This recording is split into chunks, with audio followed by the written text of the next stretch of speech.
Sekarang kita akan kembali melanjutkan panduan Google Ads, di mana sekarang kita akan mempelajari tentang kata kunci negatif, di mana kata kunci negatif ini sangat berguna untuk mengatur iklan. Pertama-tama agar biaya iklan tidak boros dan target iklan bisa sesuai dengan kebutuhan, di mana langsung saja kita masuk ke dalam Google Ads, di mana saya ada kampanye sedang berjalan. Kita masuk ke dalam kampanye penelusuran dan kemudian selanjutnya kita masuk ke dalam iklan. Nah, ini iklannya lagi jalan ya, dan kemudian kita masuk ke bagian insight dan laporan. Kemudian selanjutnya kita masuk ke istilah penelusuran. Nah, di sini kita bisa melihat kata kunci yang dipergunakan oleh orang di dalam pencarian Google untuk menemukan iklan kita. Jadi contohnya seperti ini.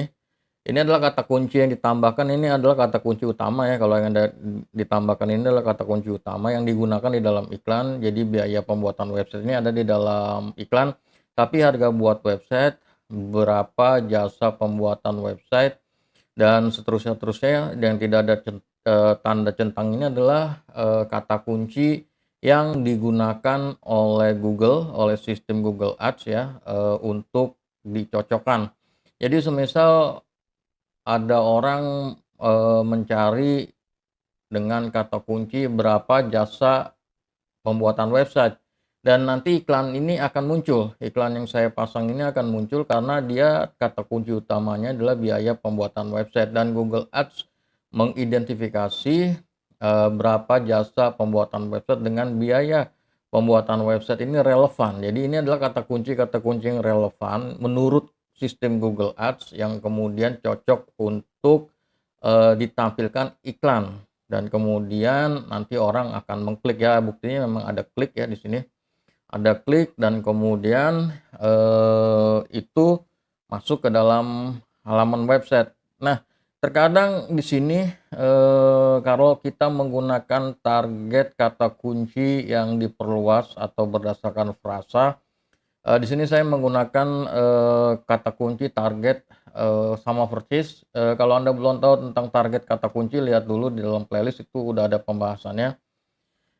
Kalau kita menggunakan target kata kunci yang diperluas atau berdasarkan frasa, biasanya di sini akan timbul kata kunci relevan yang kadang-kadang tidak sesuai dengan produk atau jasa yang ditawarkan. Contohnya misalkan di sini adalah menawarkan jasa pembuatan website, nanti di sini bisa keluar kata kunci, misalkan cara pembuatan website gitu. Nah, cara pembuatan website kan nggak ada hubungannya sebetulnya dengan jasa pembuatan website ya. Kalau jasa pembuatan website kan memang mau cari orang yang mau buat website. Kalau cara buat website kan memang mau cari orang yang belajar buat website, itu cocok untuk kursus, untuk tutorial dan seterusnya. Nah, karena kata kunci itu nggak terlalu ada hubungannya dengan jasa atau produk yang ditawarkan, kalau banyak orang yang cari, banyak orang yang ngeklik, ya secara otomatis biayanya gede juga. Nah, oleh karenanya kita perlu melihat lebih jauh lagi tentang istilah penelusuran yang masuk ke dalam iklan kita. Kemudian Anda sortir, Anda filter kata kunci mana yang tidak relevan dengan iklan Anda. Contohnya misalkan ini, kalau ini sih semua relevan ya, karena saya memang menggunakan kata kunci persamaan persis. Nah, kalau misalkan ada yang tidak relevan, Anda cukup centang seperti ini, berapa jasa pembuatan website ya. Ini tidak relevan menurut saya. Contohnya ya, dalam kasus tidak relevan, ini tidak relevan, maka saya tetapkan sebagai kata kunci negatif. Artinya kalau sudah ditetapkan sebagai kata kunci negatif, nanti kata kunci ini nih, kalau ada orang cari berapa jasa pembuatan website, dia tidak akan muncul, iklannya tidak akan lagi muncul. Nah, jadi dengan mensortir kata kunci menjadi kata kunci negatif, itu bisa berdampak pertama adalah pada target ya, pada targetnya. Jadi target kita lebih spesifik kepada yang sesuai dengan jasa, produk, yang ditawarkan sesuai dengan kata kunci utama yang kita bidik. Yang kedua tentu di biaya, karena lagi-lagi kalau banyak yang ngeklik, ya akan berdampak pada biaya sementara konversinya nggak ada karena memang tidak tertarget. Kira-kira kurang lebih seperti itu, paham ya? Dan kemudian kalau sudah dicentang ini kita klik aja sebagai tambahkan sebagai kata kunci negatif. Nah, dia akan masuk ke dalam kata kunci negatif dan kemudian pilih grup iklan atau kampanye. Saya biasanya langsung masukin aja ke kampanye dan kemudian klik simpan. Dan dia sudah masuk ke dalam kata kunci negatif. Kira-kira kurang lebih seperti itu dan di sini ada tanda merah di sini ya.